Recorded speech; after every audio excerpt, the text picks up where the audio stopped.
नाम शबनम अंसारी है। मामला ये है कि मेरी शादी 2022 में हुई थी कानपुर से। जिनके साथ हुई थी वो दिल्ली के रहने वाले हैं, कामरा बंगस, दरियागंज, दिल्ली के रहने वाले हैं। शादी से समय उन्होंने ये नहीं बताया था कि मेरी फैमिली में इतने लोग हैं। उन्होंने इसे भी बताया था कि मैं अकेला रहता हूँ। ये नहीं बताया कि मेरी भाभी थी, भाभी के साथ सारे बच्चे रहते हैं। शादी करने के बाद जब मैं यहाँ से गई, उन्होंने जो है बहुत लोभन दिया मैं कि मेरे घर में नौकर है, चाकर है, कोई चीज़ की दिक्कत नहीं है, सब प्रॉपर्टी है, तुम्हारे नाम सब कर देंगे, तुम आराम से रहोगी। मैं यहाँ जॉब करती थी, मेरी नौकरी छुड़वाई।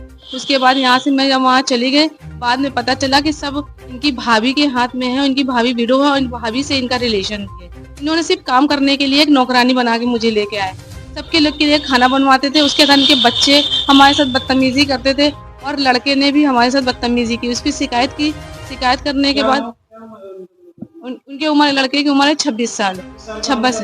हाँ, और एक बहू हमारे साथ दूसरी शादी है। उनकी पहली बीवी बताते हैं कि खत्म हो गई थी। कहते हैं उसका इलाज नहीं कराया था, उसकी किडनी फेल हो गई थी। उसके बाद ये हमसे शादी करी इन्होंने धोखे से। शादी बस हमारी 3 साल भी नहीं चल पाई थी।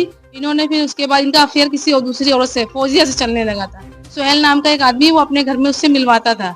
नसरीन और सुहेल ने मिल करके 10,000 रुपए लेकर के शादी कराई, जबकि फौजिया के पूरे परिवार को पता था कि शादीशुदा, इसका तलाक नहीं है।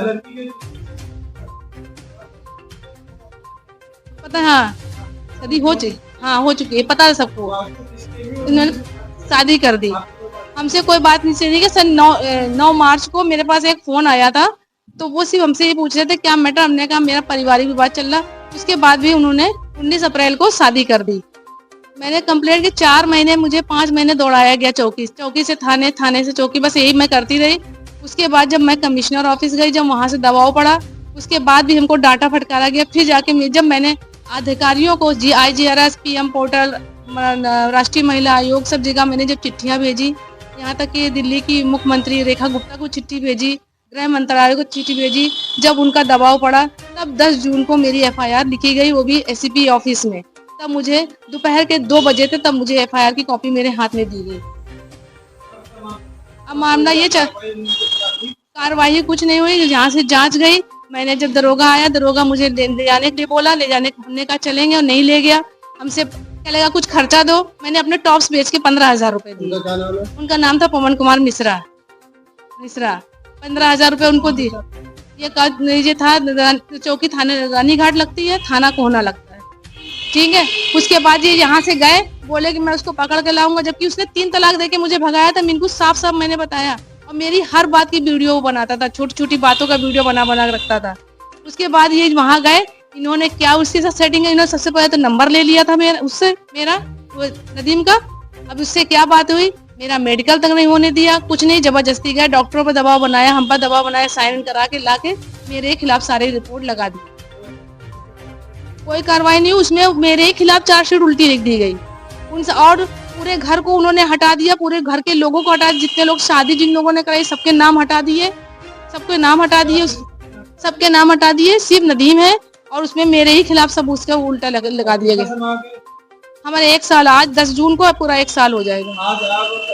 हमने वहाँ पे एप्लीकेशन दी। एप्लीकेशन में उन्होंने पूछा, तो मैंने पूरा मामला उनको बताया।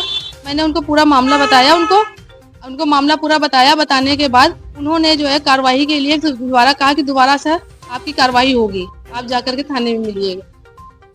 हम यही गुहार लगाना चाहेंगे। ये 3 तलाक जिस तरह देके मुझे भगाया है, और तीसरी शादी कर ली है, जबकि उनकी खाला है जिनका नाम नईमा है, वो बोले इस्लाम में तो 4 शादियां जायज हैं। उसने शादी कर ली तो क्या गलती करी उसने। हम घर पे ही हैं, कोई कुछ नहीं। मेरी एक बहन है जो विकलांग है, मेरी एक माँ है, बूढ़ी है। भाई से मतलब नहीं, भाई अपना अलग फैमिली के साथ दूर रहते हैं। और उनके खिलाफ जो उनको जो है मिला करके मेरे ही खिलाफ बयान दिलवाया, उल्टा उन पर दबाव बना करके।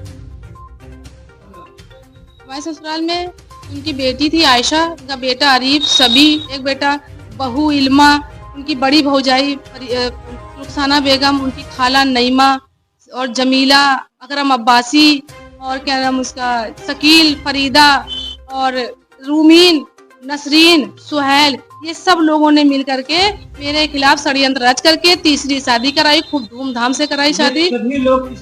सभी शामिल थे, सबके फोटोग्राफ्स मेरे पास हैं। और यहाँ तक के कि मुझे ये कहा जाता था, मेरी जिठानी कहती थी मेरे मुंह पर, तेरे आदमी की मैं तीसरी शादी कराऊंगी, तू मेरे आदमी को खुश, तू अपने देवर को खुश नहीं कर पा रही है, मैं तीसरी शादी कराऊंगी। उसके बाद जो है बात में तू बिहारी है, तू भंगीन है, तू जमादारी है, इस तरह के अशोभनीय शब्द मेरे लिए इस्तेमाल किए जाते हैं। हाँ कहते हैं, हाँ कि जो है तू भंगीन है, तू बिहारी है, तो यूपी वालों को तो इसीलिए लेके आते हैं, यूपी वाले, यूपी की जो लड़कियां होती हैं वो हाथ पैर से मजबूत होती है, उनसे काम कराने के लिए लेके आते हैं। जी जी। दान दहेज में इन्होंने कहा कि हमें नगद दे देना, हम क्यों इतनी सामान लाद के नहीं ले जा पाएंगे। और इनको 4 लाख रुपए नगद दिए गए थे, तो चुप के लेंगे, चेक से भी नहीं लेंगे, क्योंकि हमारा नहीं तो उसमें जांच बैठ जाएगी बैंक में, और जो है आप हमें दे दीजिए। तो हमने, मेरी बहन कुछ पैसे कम पड़ गए थे, तो मेरी बहन ने 1 लाख 1.5 लाख रुपए का उसने लोन भी कराया था। जिन्होंने लोन कराया था वो भैया भी है, गवाही देंगे, उसने सब मिलाकर पैसे इनको दिए थे, दहेज की गमा खरीद लेना। लिखा पढ़ी नहीं, क्योंकि बोले कि क्या करना है, तो आपकी लड़की रहेगी, आपकी लड़की इस्तेमाल करेगी, कोई लिखा पढ़ी नहीं करी कुछ भी। हाँ इन्होंने साफ कह दिया कि मैं नहीं रखूंगा, चाहे मुझे जेल जाना पड़े, मैं नहीं रखूंगा। उसने तीसरी शादी कर ली, और सारे जेवर जो लेके आए थे सारे नकली जेवर लेके आए थे, सब नकली जेवर थे। और यहाँ से जितना मेरा जेवर गया सब सोने का सामान था।